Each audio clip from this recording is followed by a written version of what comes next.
Hey guys, Final Death Star here, and today we're talking the media's continued attacks and name-calling of Star Wars fans who disagree with how the franchise is being run right now at the top, and the course that the new movies, specifically the new trilogy, has been taking, and has been what it's been doing to our favorite beloved characters. This is an article coming from Forbes.com. It's entitled, "Can Star Wars Survive Kathleen Kennedy's Critically Acclaimed Box Office Hits?" I don't know if that means her whole scope of work, her history, which she has a ton of acclaimed hits, or just Star Wars in general.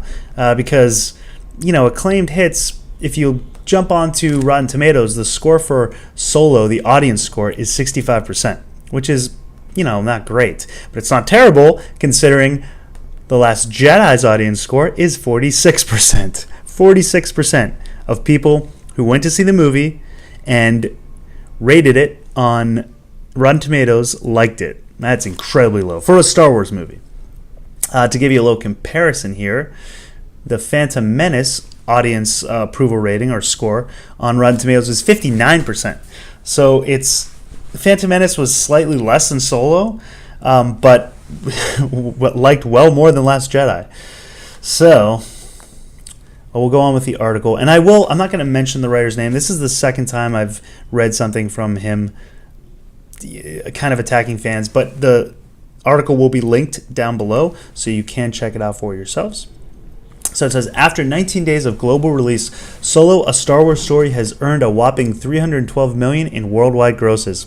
That's not good for any Star Wars flick, especially one that costs around $250 million in production and another $150 to advertise. So we're talking $400 million that they spent on Solo.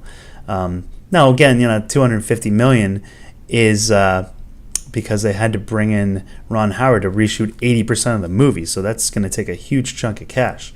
As of this juncture, with Jurassic World: Fallen Kingdom playing overseas and Walt Disney's The Incredibles 2 about to drop into domestic theaters, I would guess that the troubled Han Solo origin story will end its run with around 205 domestic and 365 worldwide. Or about on par with 50 Shades Freed, which made $370 million. So that's not good. No kidding. We're saying a Star Wars movie is on par to make as much as 50 Shades Freed, a 50 Shades movie. Walt Disney will live. Yeah, no kidding. Avengers: Infinity War may top $2 billion today. Black Panther has earned $1.345 billion, and Ant-Man and Wasp should gross offhand $600 to $800 million next month. Pixar's The Incredibles 2 looks like at least an 800 plus worldwide. Star Wars as a franchise should be fine too. Well, we'll see. Even if Lucasfilm has some hard choices to make after Episode 9, the rumors about Kathleen Kennedy's being fired or demoted are just that. Really? I'm not so sure. There should be no serious conversation about the woman who has produced the 4 new Star Wars films to relative acclaim, relative being a keyword there, and otherwise unprecedented success, being fired because one movie didn't work out. She's only had 4, so 1 in 4, and it's not so much that this didn't work out. It's again because Last Jedi has a 46% audience approval rating on Rotten Tomatoes. That's the movie that didn't work. That's why Solo's doing so poorly. But they don't seem to make that connection. So it says, if Kennedy decides to move on, perhaps after the release of Episode 9, maybe because the insane media reaction is having the same effect on her that it did on George Lucas, so be it. The notion that Kennedy should step down or be fired because some fans, for reasons either subjectively valid or rooted in racism and sexism, didn't like The Last Jedi, and because Solo flopped, is absurd and toxic. There's the issue right there.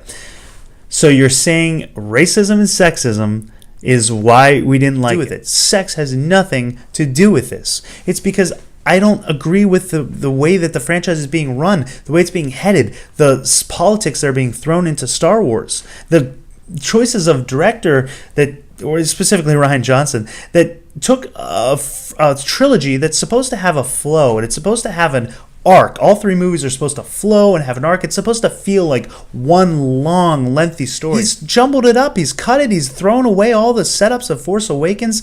That's what I have an issue with. It's not because Kathleen Kennedy is a woman. What about Rian Johnson? He's been attacked constantly about Last Jedi, but I don't see articles, saying, well, it's sexist to call for his removal because he's a man. Well, yeah, of course. There's no articles like that.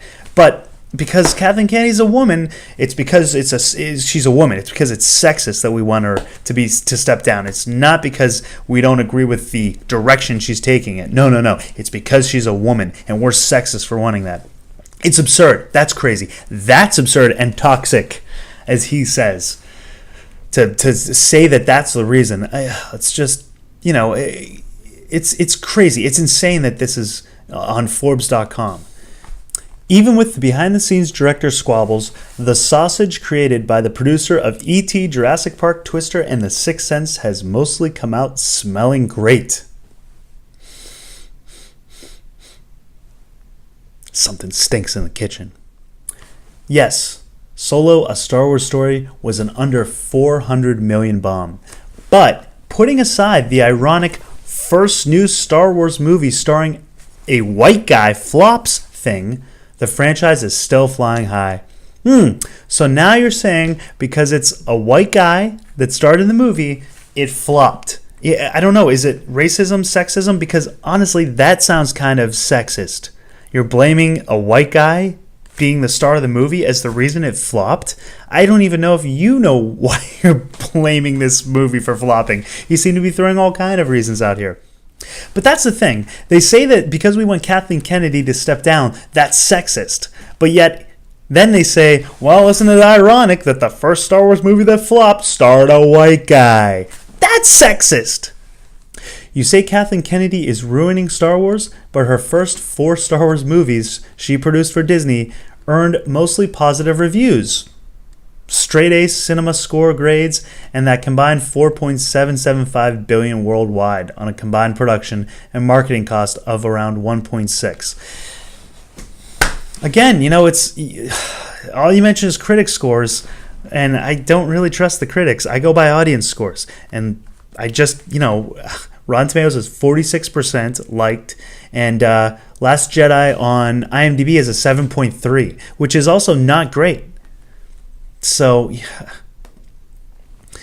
And then the number, 4.7 billion worldwide. Yeah, well, Force Awakens was a good movie and it made huge numbers. Rogue One was a good movie and made huge numbers. Last Jedi made huge numbers because those two were good. Force Awakens was so good. It set so much up. But clearly it was not liked. It was not loved by the majority because the audience scores are not great. So, I was trying to sugarcoat things here. So he goes on below, Lucasfilm demoting or firing one of the most powerful female producers in Hollywood after 4 straight $1 billion plus grossers with female leads after one male-led flop, which we should note was greenlit by Disney's Bob Iger. So Kathleen Kennedy should not step down because she's a very powerful female producer and she's had 4, I don't know where the 4's coming from. Force Awakens, yeah. Rogue One, yeah. Last Jedi, yeah. Financially it was a success. I don't know number 4. And then the one male-led flop, oh, well, clearly that's Solo. See, you're blaming the male-led flop for the reason. Oh, it's not Kathleen Kennedy. It's not the disapproval rating on Rotten Tomatoes on Last Jedi. No, it's because the one male-led flop did that. It's, get those male-led movies out of the way. No one wants to see those anymore. Oh, by the way, it's Bob Iger's fault because he's the guy that's in charge of the whole deal. No, it's not Bob Iger's fault for greenlighting a movie for Lucasfilm to make. They're the ones who are steering the direction of these movies, Lucasfilm, and it's whoever's in charge of Lucasfilm.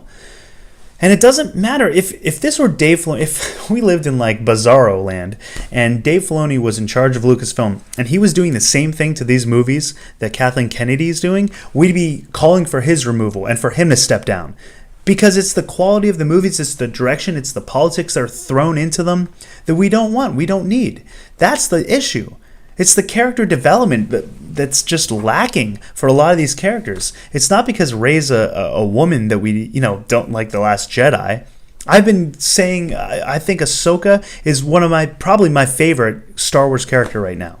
Her character arc is amazing, and I would love to see her in a movie. I just did a video about the possibility of maybe having a movie starring Ahsoka. So it's clearly not a female-driven or sexist thing here. It's the quality of it. Rey hasn't been written in a great way. She has no downfalls. She's had no real challenges. Look at the original trilogy. You see Luke going through challenges, and he's got to overcome things, and there's anger in him, and he's wrestling with this, trying to be peaceful, the Jedi path, and the anger, and the balancing his father being the most terrible villain of all time. There's struggle there. Rey doesn't really have much of that. She seems to be able to just use the Force without, really any issue, and have a lot of power in using the Force as well. And the same issue with Rose Tico. Kelly Marie Tran has had a lot of problems online, unfortunately, recently. She's being attacked. I think she had to leave social media, allegedly over tweets that were harmful to her and hateful. And I don't think it's not Kelly Marie Tran's fault. She just gave the best performance she could based on the poorly written character of Rose. I mean, she was a character that seemed just thrown in there. She was put in situations that we were like forced to care for her without building a natural affection for her and naturally just caring about where her character was led to. So it's the problem of the writing. It doesn't have to do with the fact that they're male or female. Give us an Ahsoka movie. And let Dave Filoni write it or, be in control of it because he knows the character. Not because he's a guy, because he's developed and knows the character. Replacing her with a dude, even Dave Filoni, would be a horrible look. See, you can't take a woman out of power to put a man in power because it looks bad. That's sexist. That's sexist. Doesn't matter if the qualifications are better or that he seems more suited for the role or that he has a better track record of better stories, better development, tying things together. It's because he's a guy and she's a girl and that looks terrible. So that's sexist. I love Star Wars Rebels too, but, well, ick. It would also be a sign of desperation from a company that has no cause to panic. Maybe, maybe not. The notion that Star Wars is doomed stems from one box office disappointment, Solo, and one huge hit, Last Jedi, whose post-release narrative to be defined partially by online trolls and toxic fans. If you don't like Last Jedi, you're an online troll and a toxic fan.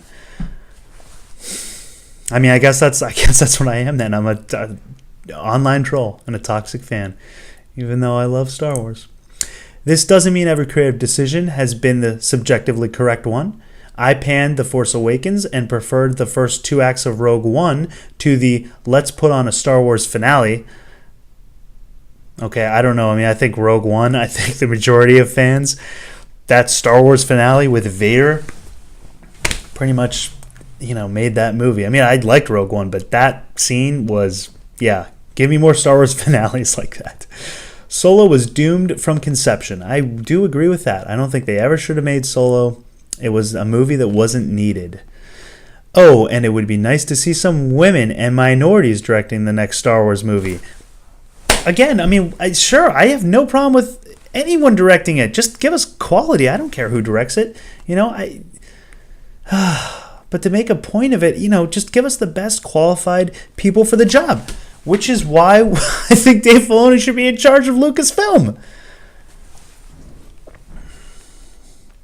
But absent behind-the-scenes melodrama, having Tony Gilroy take over for Gareth Edwards on Rogue One, replacing Lord and Miller with Ron Howard on Solo, that in a different time wouldn't have been mainstream news. The 4 films would be known for their good to great reviews and 75% battling average in terms of 1 billion plus box office results.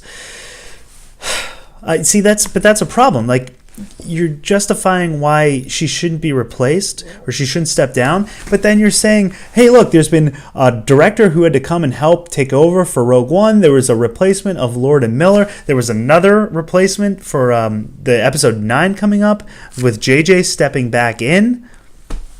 this is like, I mean, you're kind of convincing me, oh, yeah, you're right. Look at all these directors that have been replaced. Boy, does she really know what she's doing? Does she really have a clear vision for the franchise? Because if she did, I don't think we need to have all these directors replaced. Clearly, you're replacing them because halfway through the movie, they're not turning out to be what you thought they would be. But that's your fault. You shouldn't have hired them. That should have been clear. Here's what we want out of the movie. How do you see this movie going? Oh, okay, we share a vision. Go. And if it were one time, fine, sure, things happen. But 3 times now? This is a problem with management, upper management. So you're trying to defend the case here that she should not step down because it would look bad, she's a woman, you can't put a male in charge. And yet you go on to give us reasons why, in your defense, reasons why she should be. It's just crazy. He goes on to say, I don't know what will happen to Star Wars after the Skywalker and Solo saga comes to an end. Star Wars may have to get used to smaller grosses without the explicit connection to the original trilogy, especially with Han, Luke, and Leia all written out by Episode 9. If Kennedy wants to let someone else handle the post-Episode 9 questions after having launched a new wave of Star Wars films, there is an honor on that. But the notion that she must be fired because you didn't like Last Jedi and because Solo flopped would be hilarious. That's hilarious. If it wasn't being passed around as gospel. So this is where we are right now with mainstream media. If you don't like Last Jedi, and if Solo did bad and you didn't go see it, it's because you're an online troll and a toxic fan, and it's probably because, it has to do with racism and sexism. That's where we are. That's the problem. It has nothing to do with quality of films, direction of storylines, the way they've mistreated the history and the characters that we grew up loving, how they just dismiss them. And I mean, it's clear. It's not just like we're making this up. It's coming from their own mouths that this is why they did it. This is direction. It's to force the new characters on us, to build a new generation. But you're not building it the right way. It's the perfect example is the Cobra Kai series. But the way they handle that show is perfect. Daniel's kind of, arrogant now, and Johnny's kind of down and out, but he's, it's from his point of view, it was kind of the way that I always saw it. He was kind of pushed into, this new kid coming in and taking his girl. And then they introduce the new characters, the young kids, the next generation, and they do it in a brilliant way. They don't get rid of the past. Johnny and Daniel are still a focus. They have their new proteges, and it's nice the way they do it because it's sort of an alternate version of those two when they were growing up, and it's just brilliant. It keeps the history of the characters, the history of the rivalry, everything we know and love, still has that feel, but yet they're bringing up a new generation, and I care about the new characters. I like the new characters. So that's just an example of how it can be done right. So it doesn't have to do with the fact that, we don't like the new characters and, we just like our old Star Wars and we're never going to let go of it. And no, it's you do it in the right way and we're on board with it. I mean, again, Ahsoka was a new character that was hated for the movie when she was released, the Clone Wars animated movie. And slowly Dave Filoni just built that love of her and that desire to want to see more of her storyline and see where they're going to take it next. And having her pop up in Rebels was it was mind-blowing. And then to see what they did with her and Vader and the connection there is incredible. And so that's why I think Dave Filoni should be in charge, because he just gets it. He knows how to build those moments and those stories and those characters that just draw you in. And that's something that's lacking in Finn and Poe and Rey. I don't feel drawn in and really connected to them like I feel like I should be, So that's what I think. I don't know. This article, it's another article, seems to attack fans and, we're toxic online trolls. And so what do you guys think? What do you guys think of this article? What do you guys think of the new franchise, the direction it's headed? Drop your comments below. I would love to read to see what you guys are, how you guys feel about all this. And, subscribe if you want to see more content. I'm going to keep trying to put out videos covering all things, not just this stuff, but just Star Wars in general. I'm going to try to cover a little bit of everything. So if you guys like it, give it a thumbs up and subscribe. And until next time, lock the doors and hope they don't have blasters.